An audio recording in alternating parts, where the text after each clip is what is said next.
Welcome to Who Made You the Boss, a podcast for recovering workaholics. I'm your host, Lindsey, and I invite you to embark on a transformative journey. Our mission on Who Made You the Boss is clear. We're here to tackle the unique challenges that today's professionals face. We're bringing you insightful conversations with a diverse range of entrepreneurs, executives, and creatives, all who have forged their own paths. And I'm sharing some of the stories of my decades-long career as a leader of my company, Jet Set World Travel. Whether you're a seasoned professional or just starting out on your journey, join us each week as we unravel the mysteries of leadership, self-discovery, and the pursuit of fulfillment. It is time to redefine what it means to be the boss of your own life. Let's dive in, and together we'll discover who made you the boss.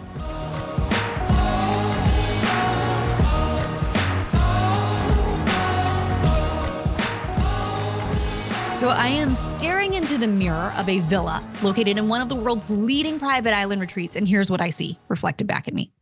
Eggplant purple tights located under a bright white spandex bodysuit, layered with neon blue leg warmers that match the gaudy blue eyeshadow I have donned for the evening. Now, this only pales in comparison to the bright pink blush that highlights my cheekbones. Those cheekbones, though, have been growing thinner and thinner as my financial situation does the same. It is the end of 2020, and as others are celebrating the world possibly reopening soon, I am still calculating the run rate on whether my business can survive the soon-to-come regulations that Americans will have to provide a negative test in order to return home from international travel, which means that'll probably discourage them from said international travel. And I look in the mirror and ask myself, how? How am I in the privileged position of being on a private island retreat meant for successful business owners, and yet my company has been in the red for almost a year? How am I supposed to go out and meet those fellow business owners who are wonderful people, by the way? But how am I supposed to go there and pretend that I have not just dipped under 100 pounds because of how depressed I've become?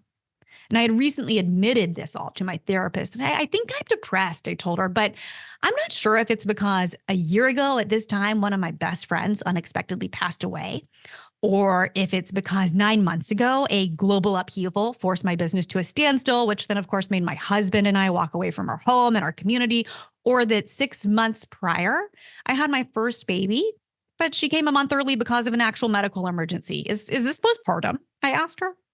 And then she responded back to me, does it really matter exactly what it is? There are so many circumstances that could be causing this that we might not ever know the root. But we do know you are whittling away, both physically and mentally. So now I'm adding daily antidepressants to my growing list of what I at the time consider a failure. And of course, you guys, that is not a failure. But at the time, it's really hard to admit it. So my husband, Jeremy, who, as you guys most likely know at this point, is also my business partner, walks over to me. I see him in the mirror. He kisses the side of my ponytail, and then the edges of his pressed-on mustache just gracefully tickle my cheek. Now, of course, he does not always have a mustache, but today, naturally, he is dressed as Mike Ditka.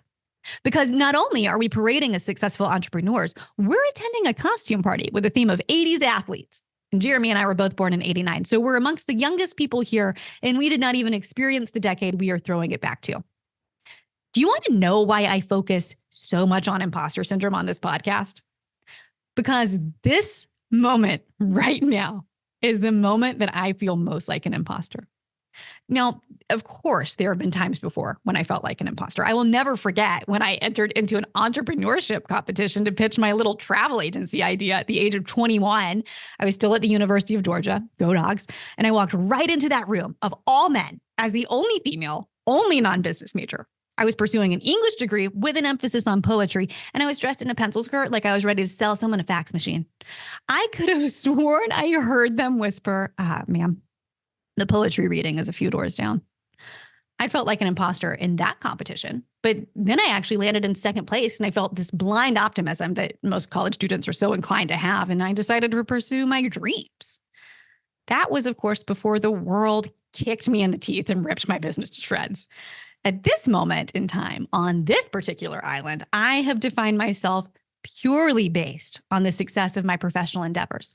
And when I am given a Sharpie to write my own name on a badge for all to see, I'm just tempted to skip ahead and write the word failure. But we are not on this retreat because of the business's current success or lack thereof. We are here because it was previously successful enough for us to agree to come, to be able to attend as actual paying guests. That was all, of course, before the world and our company came to a screeching halt. And I don't really think many people feel sorry for you when you're depressed on a private island. So my goal for this trip, as insecure as I may feel while here, is to find some semblance of myself again. Where did that girl go who used to know exactly what she wanted and exactly how she would get there? I think she started dwindling away long before her business tanked or her baby was born or her best friend passed away. I think she started dwindling when she tied her identity to her business, when she could no longer feel self-worth separate from the upward trajectory of what she had created. If I had to track the chart of my own identity across those years, whether it grew stronger or weaker with my success, I would venture to say that as I became a stronger entrepreneur, what I valued about my worth as a human was actually growing weaker. The more I pushed my own ambition, the greater my anxiety grew and the lonelier that rise to the top became. I was on an island, both in times of success and in times of failure. Now, of course, literally and figuratively. Speaking of tracking, you guys, this destination's government tried to install a tracking device on us when we all first arrived. I've got to tell you about this because the destination had only recently reopened in the middle of the pandemic. One of their ways of combating the spread was via a tracking bracelet. So I want you to imagine arriving to a new country, getting your passport stamped, being asked to hold out your wrist for the security officer named Tiny, and she's going to now install a bulkier version of an Apple Watch on you. By the way, she's using a special triangle-shaped screwdriver that only she can install or uninstall. This thing has to be removed by a government official. Now, I don't know about you, but I am an Enneagram 7 with a very strong wing 8, which means that most of my life I fight against being controlled, and that probably is what led me to becoming a control freak in the first place. So you can imagine the immediate panic I feel when Tiny straps this on my wrist. And guys, she has the agility of someone who has been practicing every day in quarantine this particular motion. And then she tells us, this will report your location to the government every 15 minutes and take your temperature hourly. Oh, and by the way, you have to charge it with this cord. And then she pulls out the world's tiniest cord. So I'm imagining now a scenario where I'm sleeping with my arm extended across the nightstand to get to a power outlet. And if it goes dead, she tells us, or you remove it, we fine you $10,000 in possible jail time on this island. Now listen, as the owner of a travel agency who is daily navigating conversations around what ethics look like during this time and how to be respectful travelers to other destinations who have differing infrastructure, and as someone who genuinely cares about the safety and security of all travelers and all citizens of the places we're sending people to, all that is going through my mind is, oh my God, my business is going to need to stay flatline for a lot longer because I cannot, in good faith, recommend people travel if this is what we're having to do to make it work. Now, when Tiny then announces that we cannot get these devices that are strapped to our bodies wet, that is when we push back enough on the absurdity of, well, we're on an island, we're planning on getting these wet. So then she kindly offers a phone monitoring option instead, which we gladly take. But still, granted, this destination was amongst the last to reopen and the strictest to do so. And everyone at the time is just simply doing what they need to do to survive, right? So it's a very complex set of emotions that's going through my head, of which that head, I already imagine, has the giant Sharpie written word failure stamped across it. So how can I possibly show up at this event to meet others when I have layer upon layer of insecurity about the career I've devoted my life to and the actual existence of the job my company does, and the fact that I am barely even a full version of myself physically or mentally? I ask this same question of my mentor, Shannon, who is also on the trip with me. While I'm waiting to walk to yoga with her one morning, I see something slithering out of the corner of my eye. And of course, you never describe something as slithering unless it is a snake, of which this was. So my first thought is, well, I can't go to yoga now. I'm going to have to burn the place down and then flee.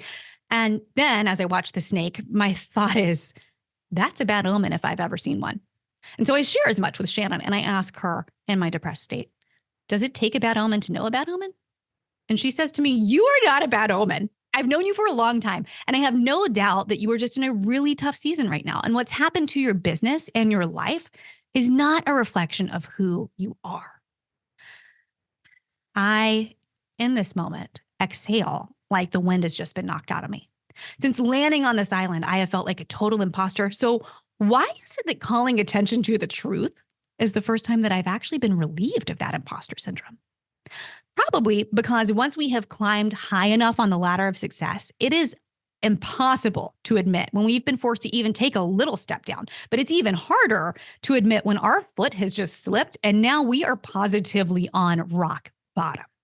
Now, I believe this is true in times that are of our own making and our own control, like when we work so very hard that we burn ourselves out. It's really hard to admit that.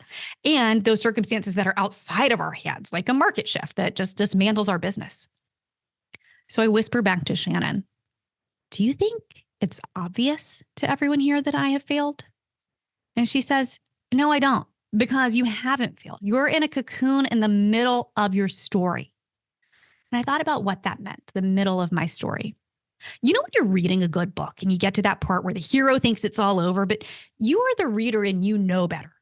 That's the best part of the story. That's the part you can't put down. You would not stick a bookmark in and close the chapter right when it's getting good. So why don't we try to do this to ourselves? So I try to rationalize back to Shannon. But life doesn't follow a storyline trajectory, and I would know because I was an English major, and honestly, I should have just stuck to a small and quiet life of writing poetry instead of wandering into that room in that business competition and thinking I could survive in this big, bold, look at me rise, but don't watch me fall business world. And she responds, you know, if it were me, I would let them see me fall, just like I let them see me rise. You are monitoring your success closer than the tracking devices on our phone. The only person who's paying enough attention to think you are an imposter is yourself. Well, yeah, I'm going to need to wallow in this for like maybe the rest of the day. But I actually don't get a chance to wallow in it because later in this day, there is an abrupt change of plans. Someone in the larger group has tested positive for COVID. Everything erupts into chaos. Now, because we are not directly exposed and we have tested negative, my little group of travelers hatches an escape plan. We have to book it off this island before everything shuts down. So Shannon's husband knocks on our door and informs us, you have 10 minutes to pack and get to the pier. We're getting out of here. So later, after we've left the entire destination, I realize we have also left our tracking devices behind because obviously we legally don't need to have them with us anymore. But I note the feeling of relief that I have that I am no longer being monitored. I think back to Shannon's comment that the only one paying close enough attention to me is me. I wonder if I have actually been living like this far before the dismantling of my life that happened this year. This really seems to be the hardest part of our modern world, doesn't it? That every move we make is monitored by some device, if not actually reported on by ourselves. We are so quick to share on social media our kids' big smiles or our super healthy acai bowls that we had for breakfast or our company's latest accomplishment. But this is only one side of the story. We are not interested in selfies every time we're crying in the car after being berated by a client or when we cave and eat that sympathy McFlurry. Yum, Oreo, always. But these are the moments that make us feel most like imposters. This is no different than when we are in 7th grade, arriving late to the football game, and we trip on the bleacher stairs. And in our head, we know that everyone just saw our most cringeworthy moment. But did they really? Or if they did, are they going to fixate on that and constantly think about your misstep? Probably not. Definitely not as much as you are going to beat yourself up over what you perceive as a failure at the time. We assume everyone knows and everyone is watching our utter defeat, but most likely they are not. So what I learned as I escaped that island is that it was time for me to stop acting like I was being tracked. It would behoove us all to no longer think that every move we make is monitored by some secret judge who can determine if we do or do not belong, or if we have or have not made it, or if we are the phonies we so frequently think we are. I wonder now if we owned our entire stories instead of judging our specific chapters of life, would we feel less like frauds and more like ourselves? And honestly, that's a big reason I decided to embrace the concept of who made you the boss. Our stories are very much our superpowers, and everything we perceive as a failure is just an opportunity for redemption down the line. But this only happens when we embrace that we are not in control, when we allow the full cadence of control to cycle through from the routine to the relinquishing to the retraining to the redemption. So don't be tempted to put a bookmark in the middle of your story just because it's gotten hard. You keep reading and you keep going. For me, my business being leveled was the monster that saved me. It was not only my opportunity to build back, but a chance to finally live without fear that the worst could happen because the worst had already happened. Everything we built can be destroyed, but we don't have to be dismantled in the breaking. I recently went to Miraval in the Berkshires where I did a kintsugi workshop. This is the Japanese art of making something beautiful from its breaking. And at the start of the class, the teacher, Veronica, told us we would be breaking a beautifully good ceramic bowl with a hammer. And she said, "What are you more afraid of, breaking the bowl or putting it back together?" My initial gut instinct was, I'm more afraid of putting it back together. That looks difficult. The breaking part looks really easy. It's just smashing it with a hammer, right? You guys, it took me 5 attempts to break the bowl. I'll post the video on social media for you so you can enjoy. I actually even hammered my own wrist before I broke the bowl, walked around with a couple days of bruises. Because letting go of control to embrace the cracking open of our own lives is really freaking hard. But I think that is why we're all here. That's why you're still listening, because you already know that. So when you hear that little nagging voice asking you, and who made you the boss? I hope you can learn to answer it back with full confidence. I did. And I'm going to keep choosing to rise, even when I don't know the outcome of this particular story. That is what it means to hold on to hope. I am so grateful you all have joined me during this first season of Who Made You the Boss. It's been a dream come true. If you enjoyed this season, please do us a huge favor and leave us a review and a rating on your favorite podcast platform. It helps us a ton. So we're going to take a little 60-day break, coming back to your earbuds on May 1st for season 2. Until then, make sure you subscribe to the channel, as we may drop an episode or 2 of our other favorite podcasts or interviews for you to enjoy.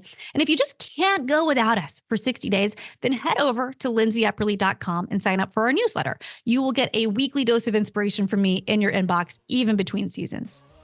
You, my lovely listeners, are just the best. I'll see you in May back on Who Made You the Boss.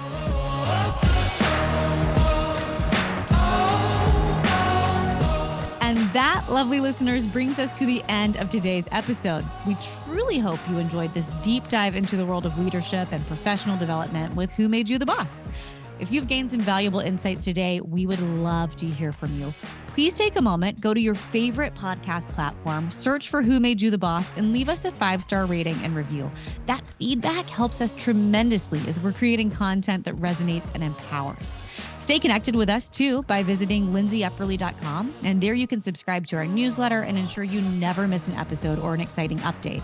You can connect with me personally as well on Instagram and LinkedIn, and let's continue the conversation with ourselves and other like-minded individuals who are redefining what it means to be the boss of our own lives.